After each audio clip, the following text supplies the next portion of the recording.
RAS prelims का paper 27 अक्टूबर को complete हुआ। सभी कैंडिडेट्स ने जो अपने आंसर्स हैं, जो अपना पेपर है, उसको मैच किया बहुत सारी आंसर की से। उसके बाद में क्वेश्चन उठा कि अब कट ऑफ क्या रहेगी, जिसके बेसिस पर हम हमारे मेंस की प्रिपरेशन को स्टार्ट कर दें।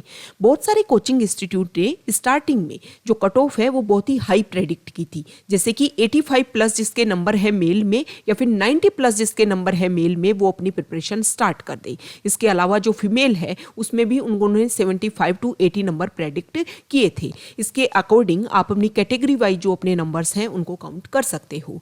लेकिन जैसे जैसे शुरुआत में जो आंसर की आई कोचिंग्स की, उसके बाद में जो धीरे धीरे है ये नंबर थोड़े से डाउन आने लग गए थे, क्योंकि स्टार्टिंग में जब पेपर दिया जाता है तो सभी कैंडिडेट्स जो हैं वो अपने नंबर हाई प्रेडिक्ट करते हैं। लेकिन जैसे ही आंसर की से नंबर मैच किए तो कुछ वेरिएशन देखने को मिलता है। उसके बाद में आरपीएससी ने जैसे ही अपनी ऑफिशियल आंसर की रिलीज की, उसके बाद में हमने ये देखा कि वो सारे नंबर जो हाई प्रेडिक्ट किए जा रहे थे वो और ज्यादा लो हो गई। कम से कम हर किसी की आंसर की में जो चेंज देखने को मिला वो 4 से 5 नंबर का देखने को मिला। कुछ लोग तो ऐसे भी हैं जिनकी आंसर की में 6 से 7 नंबर का भी वेरिएशन देखने को मिला।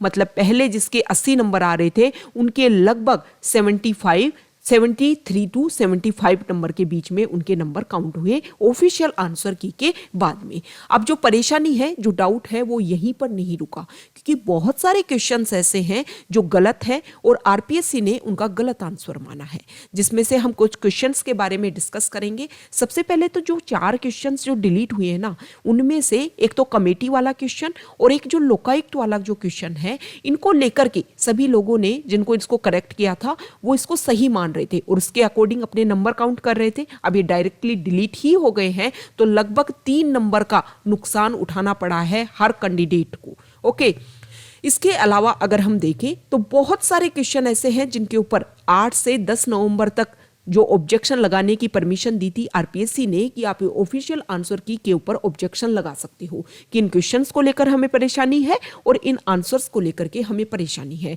तो बहुत सारे कैंडिडेट्स ने अपने जो एक तरीके से ऑब्जेक्शन लगाए हैं, जिनके बेसिस पर यह माना जा रहा है कि और भी ज्यादा वेरिएशन देखने को मिलेगा। इसीलिए ये प्रेडिक्शन किया जा रहा है कि जो कट ऑफ है, जितनी प्रेडिक्ट स्टार्टिंग में की गई थी उतनी कट ऑफ नहीं जाएगी।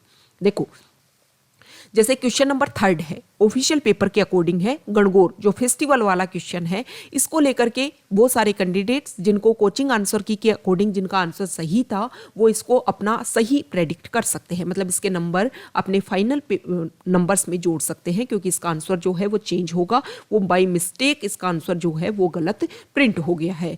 नेक्स्ट क्वेश्चन जो है वो रूमा देवी से रिलेटेड है, इसको लेकर भी ऑब्जेक्शन लगाई गई है, क्योंकि इसमें 2018 में जो नारी शक्ति पुरस्कार है वो अवार्ड इनको दिया गया था, लेकिन राष्ट्रपति द्वारा इनको 2019 में सम्मानित किया गया था। इस स्टेटमेंट को लेकर के ऑब्जेक्शन लगाई गई है। गुरुमुख निहाल सिंह जो हमारे फर्स्ट गवर्नर थे, इनकी जो अपॉइंटमेंट डेट है इसको लेकर के भी ऑब्जेक्शन लगाई गई है। मरु त्रिकोण में बाड़मेर शामिल नहीं है और बाड़मेर शामिल है, लेकिन उसमें बाड़मेर भी ऑप्शन में दिया हुआ था, तो इसके बेसिस पर इस पर भी लगाई गई है। ये पॉपुलेशन वाला रिलेटेड जो क्वेश्चन था कि दूसरा सबसे ज्यादा एसटी प्रतिशत वाला जिला कौन सा है, तो इसको लेकर के भी ऑब्जेक्शन लगाया गया है। नेक्स्ट क्वेश्चन है उड़ान स्कीम, इसको लेकर के ऑब्जेक्शन। सीजीआई का जो क्रम है इसमें 2 ऑप्शन सही बताए जा रहे हैं।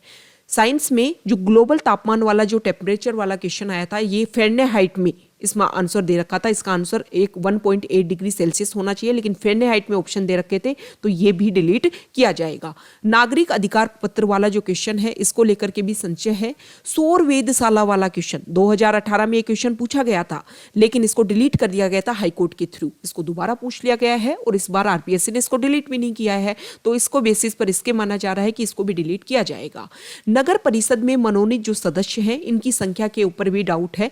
और इसके अलावा एक रीजनिंग का क्वेश्चन है जो पेट्रोल के दाम वाला, इसको लेकर के भी ऑब्जेक्शन लगाई गई है। इसके अलावा आप नीचे कमेंट बॉक्स में ये बात बता सकते हो कि ऑफिशियल आंसर की आने के बाद में आपके जो नंबर है उनमें कितना वेरिएशन देखने को मिला और कौन कौन से क्वेश्चन को लेकर के आपने ऑब्जेक्शन लगाई है। इससे और ज्यादा क्लेरिफाई हो पाएगा कि जो कट ऑफ है आरएएस की वो कितनी जाने वाली है। सबसे इंपॉर्टेंट बात, अब देखो इसमें आरपीएससी जो है वो कितनों को डिलीट करती है, कितनों के आंसर चेंज करती है, वो अभी देखने वाली बात होगी। लेकिन सबसे इंपॉर्टेंट बात ये है कि आरएस प्रीलिम्स का रिजल्ट जो है वो इस मंथ के लास्ट तक लगभग रिलीज हो जाएगा, और जैसे ही रिलीज होता है जो मेंस की जो डेट है वो भी रिलीज कर दी जाएगी।